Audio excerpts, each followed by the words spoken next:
ये क्वेश्चन करते हैं। तो क्या बोल रहा है कि हाइड्रोजन एटम के स्पेक्ट्रम की जो बोहर की थ्योरी थी, ठीक है, उसका एक की फीचर था कि एंगुलर मोमेंटम क्वांटाइज्ड होता था। ठीक है, जब इलेक्ट्रॉन जो है प्रोटॉन के चारों तरफ रिवॉल्व करता था। ठीक है, अच्छा अब क्या बोल रहा है कि ये जो एंगुलर मोमेंटम क्वांटाइज करने का जो कॉन्सेप्ट है, इसको हम एक डायटॉमिक मॉलिक्यूल पे भी लगा सकते हैं।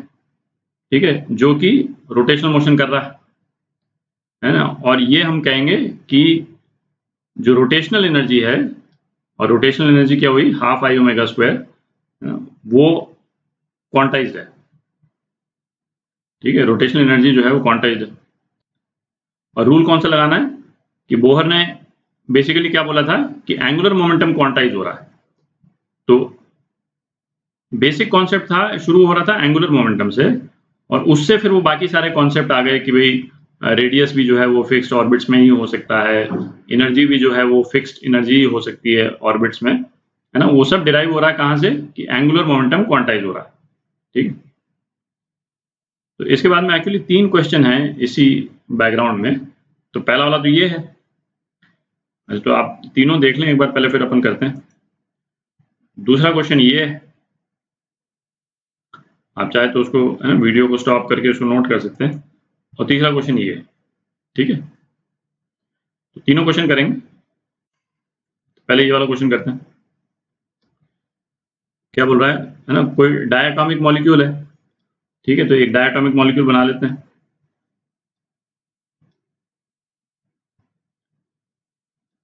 सपोज ये आपका डायटॉमिक मॉलिक्यूल है, और ये इसका कॉमन सेंटर ऑफ मास है, और जिसके अराउंड वो रोटेट कर रहा है। ठीक है, इस डायटॉमिक मॉलिक्यूल का मोमेंट ऑफ इनर्शिया आई दे रखा है। क्या बोलता है, by Bohr's quantization condition it's rotational energy in nth level क्या होगी, है ना, वो पता करने के लिए बोला है। 4 ऑप्शन दिए हैं, और के जो इसमें यूज हो रहा है ना, के की वैल्यू दे रखी है। ठीक है, तो हमको क्या यूज करना है कि एंगुलर मोमेंटम क्वांटाइज्ड है। तो एंगुलर मोमेंटम हाइड्रोजन के केस में क्या होता था, mvr, और ये क्वांटाइज होता था nh/2π। ठीक है, तो डायटॉमिक मॉलिक्यूल के केस में भी हम एंगुलर मोमेंटम को क्वांटाइज मानेंगे, और क्वांटा जो है वो ये रहेगा। ठीक है, तो इस डायटॉमिक मॉलिक्यूल के केस में एंगुलर मोमेंटम क्या हो गया, आई ओमेगा, और ये हम ले रहे हैं nh/2π के बराबर। ठीक है, और अपने को रोटेशनल एनर्जी निकालनी, तो एनर्जी ऑफ रोटेशन है ना, ये क्या हो जाएगा, हाफ आई ओमेगा स्क्वायर। ठीक है, तो हाफ आई, और इस वाले एक्सप्रेशन से ये इक्वेशन 1 जो है, ओमेगा की वैल्यू इसमें डाल देते हैं। तो क्या हो गया, n² h² अपॉन 4π² आई स्क्वायर। ठीक है, तो ये कितना हो गया, n² h² अपॉन 8π² आई। तो k की वैल्यू ये दे रखी है, तो ये कितना हो गया, n² k। ठीक है, तो ये जो 4th ऑप्शन है ये करेक्ट है। ठीक है, अच्छा इसमें क्या पूछ रहा है, it is found that the excitation frequency from ground to the first excited state of rotation for the CO molecule is इतना। ठीक है, तो अपन ने जो एनर्जी ऑफ रोटेशन जो निकाला था, वो कितना आया था, h²/8π² आई इंटू n²। ठीक है, और इसको अपन बोल रहे थे kn²। ठीक है, फर्स्ट एनर्जी लेवल क्या हो गया, k इंटू 1² है ना, मतलब बेसिकली k। और सेकेंड एनर्जी लेवल क्या हो गया, k इंटू 2² मतलब 4k। ठीक है, तो सेकेंड एनर्जी लेवल से फर्स्ट एनर्जी लेवल में एनर्जी डिफरेंस जो है वो E2 माइनस E1, ये हो गया आपका 3K हो गया, ठीक है। तो ये ट्रांजिशन करने में जो फोटोन की जो फ्रीक्वेंसी निकल रही है वो फ्रीक्वेंसी दे रखी है, फोटोन की फ्रीक्वेंसी को न्यू मान लेते हैं, ठीक है। तो एच न्यू जो है वो कितना हो जाएगा, डेल्टा ई के बराबर, तो 3 इंटू के h square upon 8 pi square I, ठीक है। तो आई कितना हो गया,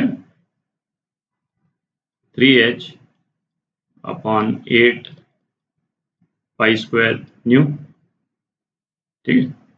अच्छा, h की वैल्यू दे रखी है ना, इसमें सारी वैल्यूज आप डाल दें, ये पाई स्क्वायर है, ठीक है, इंटू 2 नहीं है, पाई स्क्वायर है, और फ्रीक्वेंसी की वैल्यू डाल दें तो इससे आपकी आई की वैल्यू आ जाएगी।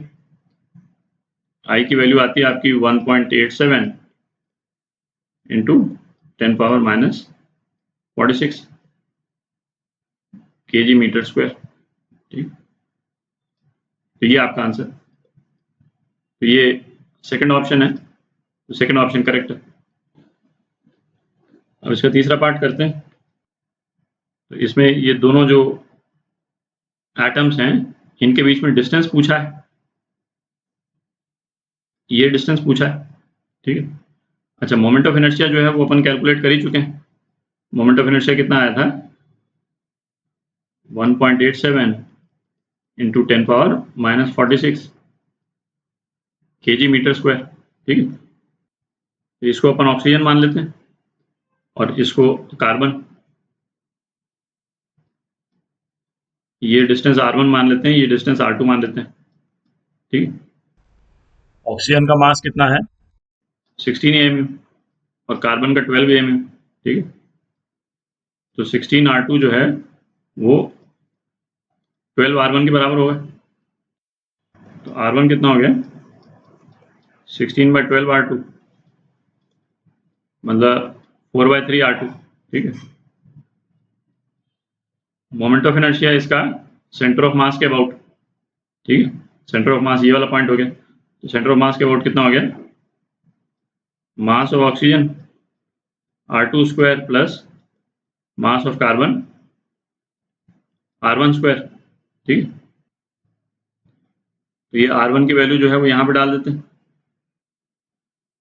तो मोमेंट ऑफ इनर्शिया कितना हो जाएगा, mass of oxygen R2 square plus mass of carbon into 16/9 R2 square, ठीक है। तो आपका मोमेंट ऑफ इनर्शिया आ जाएगा 112/3 R2 स्क्वायर, ठीक। ये आपका मोमेंट ऑफ इनर्शिया हो गया और ये आप निकाल चुके हैं पहले, है ना, सेकंड पार्ट में ये आप निकाल चुके हैं। अच्छा, इसमें एक चीज है, क्योंकि इसमें जैसे ये क्या, ये तो बिल्कुल प्रिसाइज कैलकुलेशन हो गया, है ना। अपन R2 निकालेंगे, फिर उसके बाद में उसको 4/3 से मल्टीप्लाई कर देंगे तो अपना R1 आ जाएगा, और दोनों को R1 प्लस R2 ऐड कर देंगे तो अपना डिस्टेंस आ जाएगा दोनों के बीच में। बट जैसे एग्जाम के बीच में आप, है ना, उतना डिटेल में नहीं भी जा करके हम इसको सीधा जैसे mr स्क्वायर इंटू 2 भी कर सकते थे, ठीक है।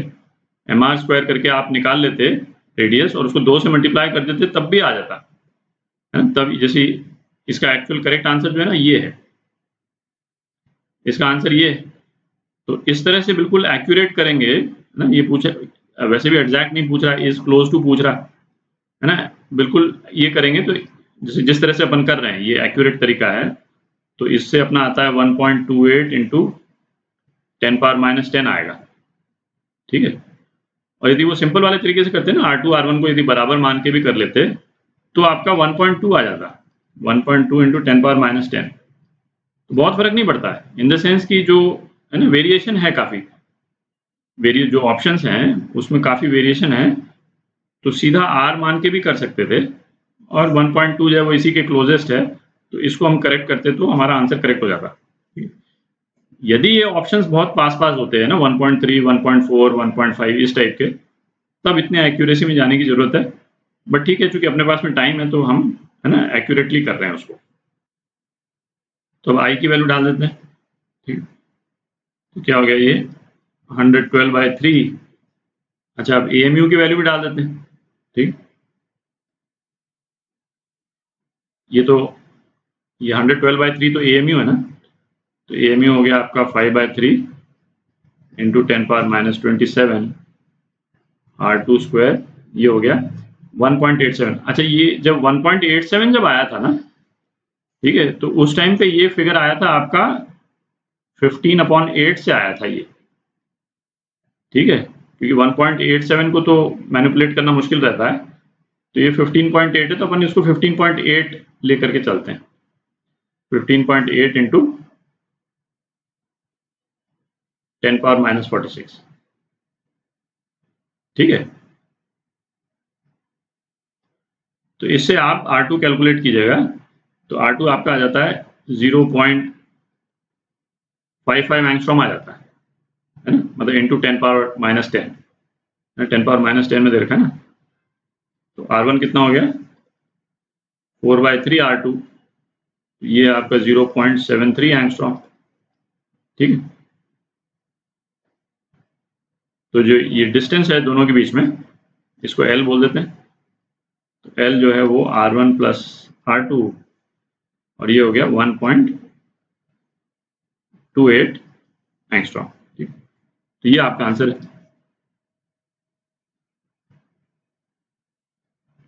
तो इसका थर्ड पार्ट है ना, ये करेक्ट है।